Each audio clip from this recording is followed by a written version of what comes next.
সন্তান, আপনাদের মাটির সন্তান।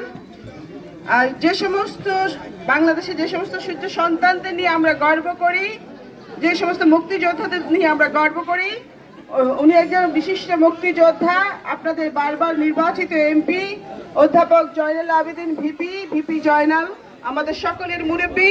উপস্থিত আছেন ফেনী জেলা বিএনপি সদস্য সচিব আলালউদ্দিন আলাল, উপস্থিত ফেনী সদর উপজেলার বকুল ভাই সাব্বির, উপস্থিত মেজবা, আরো অনেক নেতৃবৃন্দ আমাদের এখানে, বাবুল ভাই, আমাদের অনেক নেতৃবৃন্দ, জুয়েল আছে স্বেচ্ছাসেবক দলের, মোর্শেদ আছে ছাত্র দলের, উপস্থিত সকল নেতৃবৃন্দ, উপস্থিত এই সোনাপুরবাসী, আসসালামু আলাইকুম।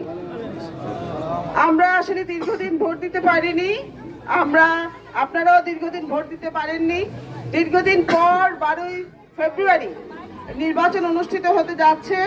যে আপনাদের এলাকার মাটির সন্তান, আপনাদের সন্তান, আমরা ওনার জন্য ভোট চাইতে এসেছি। আসলে আমরা তো জানি যে উনি আপনাদের সন্তান, ভোট তো দিবেন। আমরা চাই এই ইউনিয়নে, কাজীরবাগ সোনাপুরে এই ইউনিয়নে উনি যেন বিপুল ভোটে বিজয় লাভ করে এবং ভোটের ব্যবধানটা যেন এখানে বেশি হয়, এবং আমরা চাই বিপুল ভোটে ওনাকে বিজয় করবেন এবং সর্বোচ্চ ভোটে বিজয়ী করবেন। আপনারা জানেন যে আমাদের নেত্রী বেগম খালেদা জিয়া এই ভোটের অধিকার ফিরিয়ে দেওয়ার জন্য উনি বছরের পর বছর আন্দোলন করেছেন, জেল খেটেছেন, নির্যাতন সহ্য করেছেন। আপনারা যদি 12 তারিখে ভোট কেন্দ্রে গিয়ে একটা ভোট দেন, তাহলে আমাদের নেত্রীর সংগ্রাম সফল এবং সার্থক হবে। আরেকটি কথা বলতে চাই, একটা জোট এখানে নাকি আপনার বিকাশ নাম্বার নিচ্ছে, তারপরে বোরকা কিনছে জাল ভোট দেওয়ার জন্য।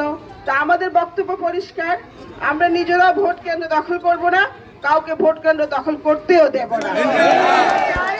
ভোটাররা ভোট কেন্দ্রে যাবে এবং আমার ভোট আমি দিব, যাকে খুশি তাকে দিবে।